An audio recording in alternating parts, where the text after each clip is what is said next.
Olá pessoal, tudo bem? Ontem eu falei um pouquinho com vocês de startup. Vamos continuar a falar um pouquinho? Só que hoje eu tenho mais uma apresentação. Hoje eu tenho mais uma companhia aqui comigo.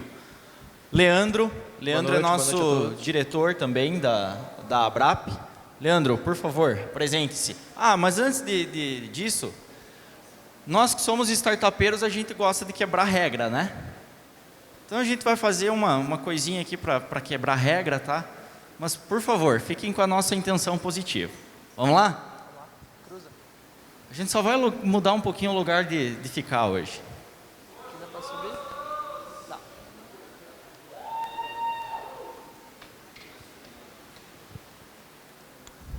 Cansado, né, pai? Apresentar de pé às vezes cansa, né? Então a gente vai ficar por aqui. Lembrar um pouquinho da infância, ficar em cima do muro. Só não precisa quebrar, tá? Por favor. Se for para chegar bagunçando aqui... Na verdade, essa é até uma questão da mentalidade de startup, né? Quebre coisas. Acabei de fazer uma coisa... Na verdade, esteja o tempo inteiro com a mentalidade de estar quebrando coisas, seja processo, seja... Enfim, produto, inovação... Essa é a vivência natural, né, de uma startup. E isso é legal. A gente falou um pouquinho ontem sobre o conceito da startup. E a questão do quebrar coisas é justamente a fase prototipação, testa, enfim, até você conseguir, de fato, chegar no MVP. Né? Até comentei um pouquinho ontem sobre o MVP, que é aquele mínimo que você pode entregar para eventualmente não, para definitivamente gerar valor para o cliente. E parte dessa caminhada da prototipação, que é uma fase da startup, é justamente você testar coisa, quebrar coisa, queimar. Né? Dentro da TI a gente faz o quê? Faz o código, aí de repente você esquece de fazer o backup do código, manda implementar, perde tudo, enfim. É uma cultura diferente, mas que ela tem o mesmo propósito do tradicional, que é gerar valor, que é efetivamente gerar essa proposta de valor. Falando inclusive em proposta de valor, o Leandro amanhã vai fazer uma apresentação de proposta de valor. Então, quem eventualmente ficou com dúvida de Canvas, o cara que é especialista nisso, ele vai dedicar aí uma boa parte do dia amanhã para ajudar vocês nessa conceitualização do negócio. Agora, deixa eu só puxar um gancho aqui. Esses dias a gente fez uma live, né? E a gente falou um pouquinho da mentalidade de startup. E o Leandro é um cara que estuda muito isso também, já foi para fora do Brasil, ele está bem antenado em tudo o que acontece. E eu queria que você falasse, Leandro, para nós aqui um pouquinho sobre algumas tendências que podem vir em relação ao futurismo, que é uma das tuas áreas de estudo também. Show, beleza. Vou ser bem superficial, senão vocês vão pirar um pouquinho, porque geralmente é a tendência que acontece nesse tipo de palestra. Sendo bem sucinto, nós estamos vivendo hoje, não sei se é de conhecimento geral, acredito que não, a gente vê cada vez mais na mídia tecnologia, enfim. A gente sabe que até a McKinsey, aquela consultoria inglesa, executiva inglesa, ela postou recentemente um estudo que 800 milhões de pessoas vão perder os seus empregos para a automação. Isso é uma realidade. A gente sabe que disso daí, inclusive a própria McKinsey, ela fez um estudo reverso, do tipo, quanto de tecnologia vai gerar de empregos novos, no caso.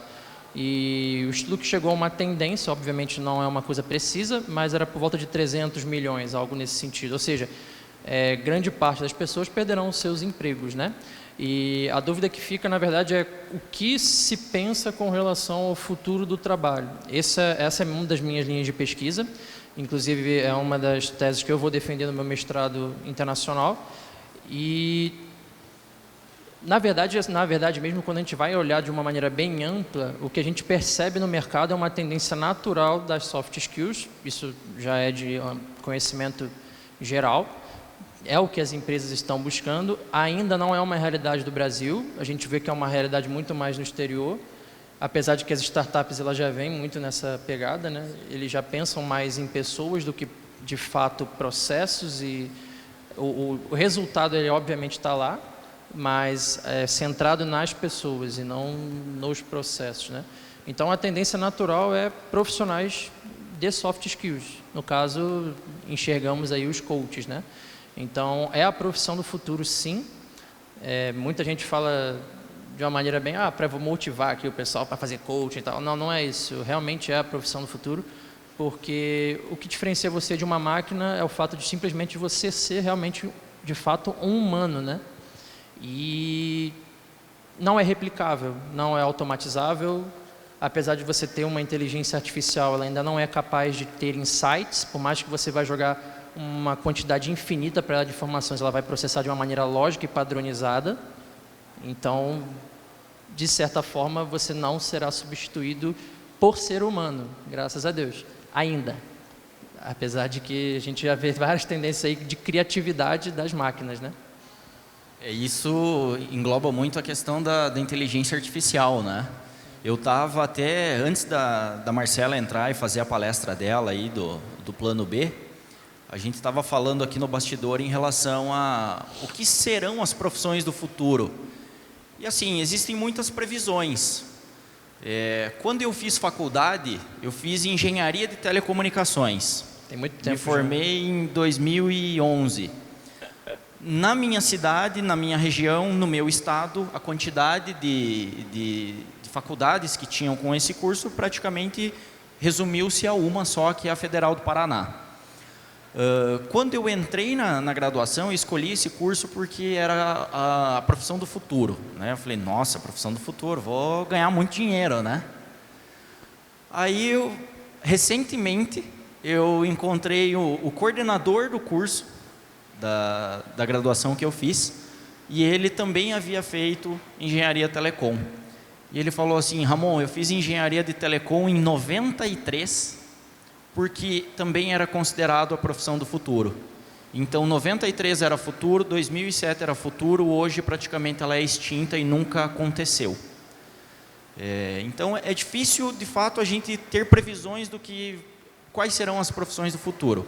A máquina efetivamente vai vir, a inteligência artificial vai vir, e até um ponto curioso que a gente falou hoje no almoço, e que o Ícaro ontem, quando ele estava explicando também proposta de valor, ele falou, a tecnologia, ela não é fim, a tecnologia ela é meio, ela é forma para você entregar o teu valor, seja produto, seja serviço, seja aquilo que for relevante.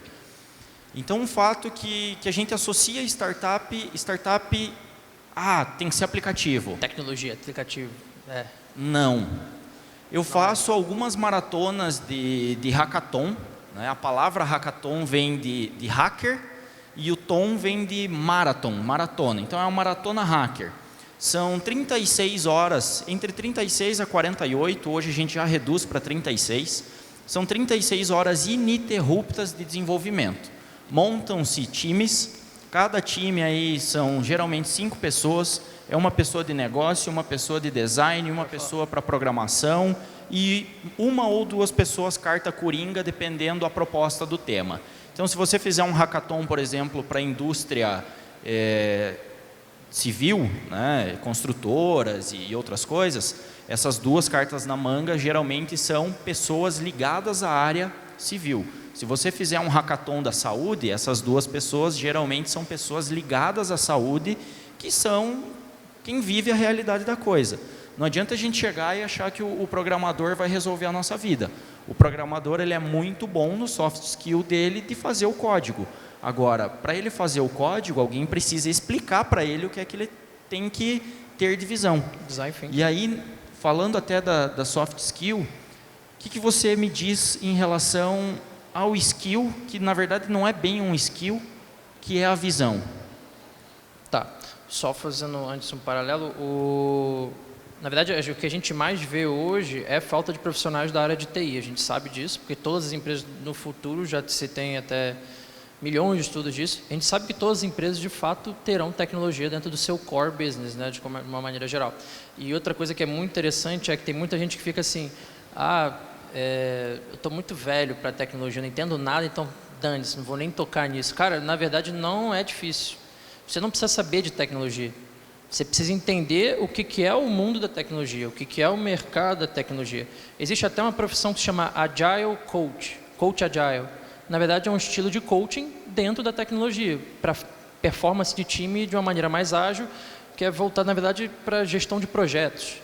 E, de fato, você não precisa entender a mentalidade de um gestor de projetos por completo. Não, é uma estrutura que você entende e você facilita o grupo da maneira que o coach também facilita os grupos nas empresas. Então, de fato, você tem que ter esse querer, na verdade. Você tem que querer entender a tecnologia, né? E buscar, estudar. Google está aí para isso, não é difícil. Tem muito livro bacana, a gente pode deixar talvez alguns aqui no final depois. Sim, inclusive você tem feito alguns cursos aí, alguns obviamente pagos, outros você consegue já gratuitos também, né? A maioria é gratuito até. Maior parte é gratuita. A maior parte dos cursos são gratuitos, inclusive Harvard oferece, MIT oferece, todos os cursos de graça, para quem quer entender melhor, se chama EDX, a plataforma, EDX. Naturalmente, grande parte dos cursos são em inglês, mas existem também outras plataformas como a Udemy, que oferece de graça também. O da City também oferece de graça vários cursos para você entender o que é esse mundo. Na verdade, galera, eu entendo que se você não entender desse mundo, de fato você vai ficar para trás, de fato você vai ser absorvido. A verdade é essa. Quem não entendeu isso, você provavelmente não vai ter uma ocupação. E tudo bem, tipo, não sabemos o que vai acontecer no futuro. Visão. Tem muita gente discutindo que no futuro a gente vai ter uma renda básica universal, mas vai acontecer de verdade? Será que os governos vão se propor a isso? Até hoje a gente só sabe dos países nórdicos, o resto a gente não sabe nenhuma experiência parecida. Então, você vai esperar, você vai ser um taxista esperando o Uber chegar na tua cidade, para depois que o Uber chegar você levantar a plaquinha e protestar, ou você vai correr atrás e correr atrás daquilo e fazer acontecer? Porque a gente sabe, a gente se formou em coaching, né? E nós dois tivemos a visão, justamente a tua pergunta, a gente teve a visão de que a gente sabia que essa realidade, que as empresas de startup são uma outra linguagem, é um outro mundo, a gente só adaptou a linguagem do coach para startup. Não é difícil. A verdade é que a gente buscou, a gente se aprimorou e se especializou nisso. Muda o nicho, mas não muda muito a pegada, como fazer, né? E outro ponto que é bem curioso, você até comentou do Uber, nos Estados Unidos já existe carro autônomo entregando pizza, né? Ou seja, a função motoboy já não tem mais. Drone entregando pizza. Drone entregando pizza, a Amazon está com N projetos aí para fazer a distribuição dela descentralizada e outras coisas. Pessoal, essa é uma discussão que, se vocês deixarem eu e o Leandro aqui, a gente vai até amanhã. Inclusive, amanhã a gente tem mais um espaço aqui com vocês. Eu estarei aqui das 9h30 até as 11h30 com vocês, conduzindo aí algumas atividades.